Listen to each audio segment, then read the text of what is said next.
Welcome to ETM 130 PLC class with Paul Prey and Zachary Scheibele. We were given the task of editing our bottle line subroutine and making it so that whenever a bottle gets to a bit or 0.6 on the line, then it will be marked with a paint gun, and then at position 9 on the line, it will get rejected and kicked off of the line. So this is the program we created for you. Our main routine is just a normal stop and start to turn on the main power, which is called Are You Ready? And then the main power to start the program subroutine. The bottle line subroutine is also another stop or reset, which has the start that interlocks the actual program start, which is go. And our first line on here is whenever go is inactive or on the first pass, then it will actually reset the shift register array, the counters, and the local output data.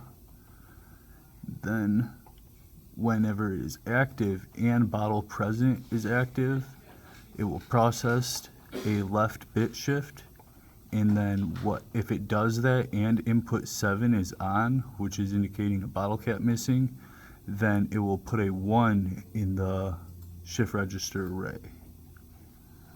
When a bottle with no cap makes it to the 6th position, we have it so a paint gun marks it with a dot, making it appear on the output screen as a faulted bottle. Now, whenever it gets to the 7th position, the sensor sees the paint mark and also makes it appear on the output screen. When it gets to the 8th position, same thing, it sees the paint mark, puts it on the output screen.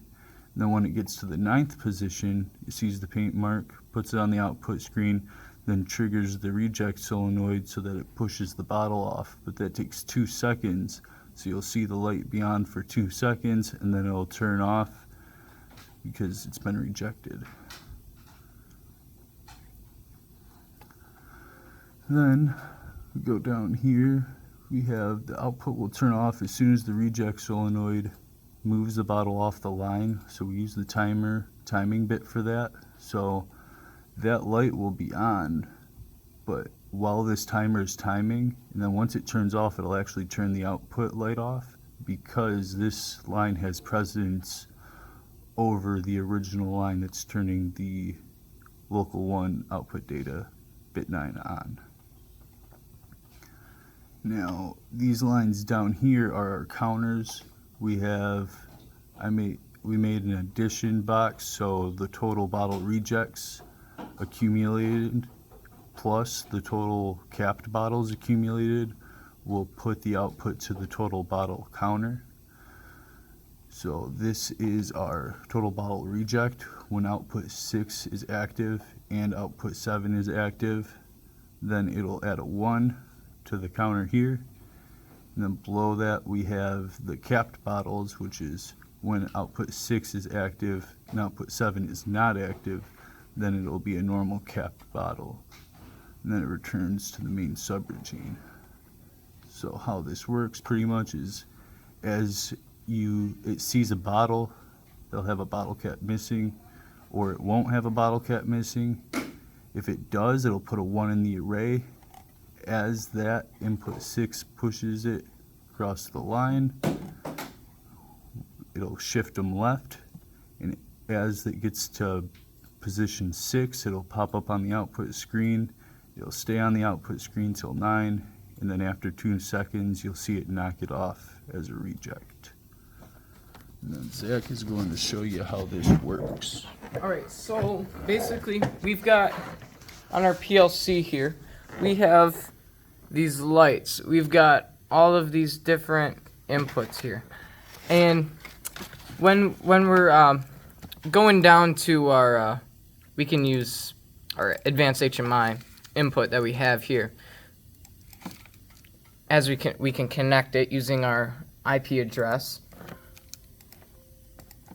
So now we're connected, and now we hit the start.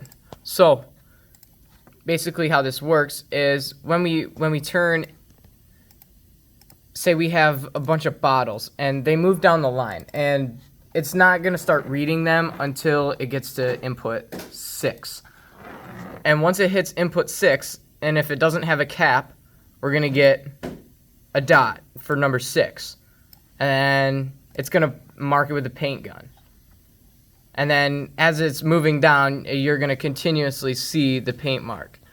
So as we're moving bottles down the line, using our inputs down towards the bottom of the program, you can see our bottle present, bottle cap missing, bottle present, bottle cap missing.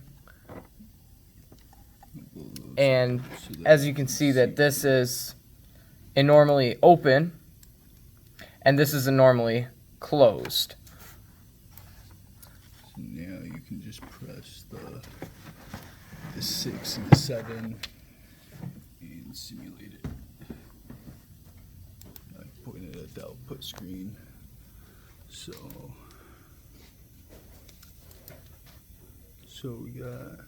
every time you gotta unclick 6 before you unclick 7. Aha, okay. So unclick 6 and then 7. Okay, and then 6. Oh, unclick. Oh, no, you can't. No, you gotta unclick 6. So it's set up without realistic faulting. So if you just click 7, it's gonna add a bottle without adding a 1 or a 0, because 6 is what registers the shift array. So right now you're putting in a bunch of 1s with the 7 there. Mm-hmm. You'll notice. All right, so now we're at the 6th now we've position. now we have a dot here on the number 6.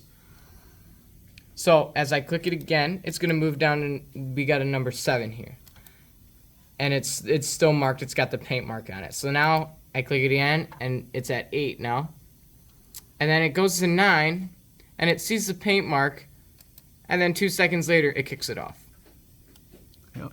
So it's going to continuously do this to all the bottles that have no caps on them. It's going to move to 9, and it's going to kick it right off the line. Yep. You can see the light turn on, and then it turns off after it gets kicked off. So that's pretty much how it works. We've got our bottle line, and that's our final project. Thank you for watching. Yep.